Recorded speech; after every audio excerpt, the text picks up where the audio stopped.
పోతున్నారు. దీని తోడు అధికారులు ఎవరైతే ఉన్నారో వాళ్ళ నుంచి కూడా మొత్తం పూర్తి వివరాలు అయితే సేకరిస్తున్న పరిస్థితి నెలకొందని చెప్పుకోవచ్చు.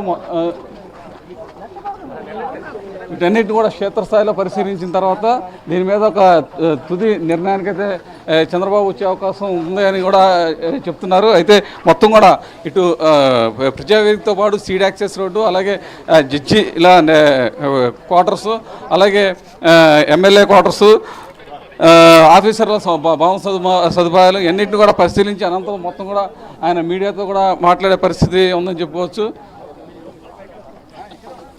మొత్తం కూడా మినిస్టర్ నారాయణ నుంచి అయితే పూర్తి వివరాలు అయితే అడిగి తెలుసుకుంటున్నారు. మొత్తం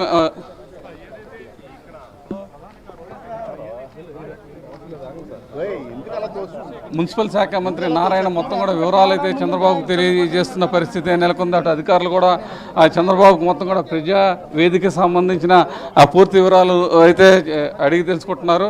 మొత్తం కూడా మనం విజువల్స్ చూడవచ్చు. అటు చంద్రబాబు నాయుడు ఇప్పుడు ప్రజావేదిక అత్యంత సమీపంలో వచ్చారు. మొత్తం కూడా ప్రజావేదికకి సంబంధించిన మొత్తం వివరాలని అధికారుల నుంచి కూడా మొత్తం కూడా తెలుసుకుంటున్నారు. అసలు అప్పుడు ఈ విధ్వంసానికి ఎందుకు కారణమయ్యారు ఏంటి అనే అంశాలను కూడా చంద్రబాబు ప్రధానంగా అడిగి తెలుసుకుంటున్న పరిస్థితి ఉందని కూడా చెప్పుకోవచ్చు. అధికారుల నుంచి మొత్తం కూడా దీని మీద స్పష్టమైన ఒక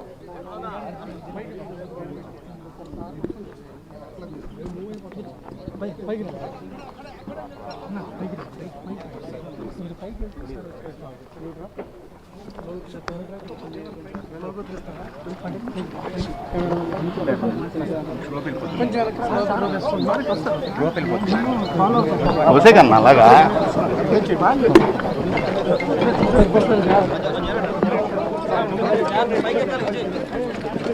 లోగో పట్టుకు వాయిస్ నన్ను దోషాత్మ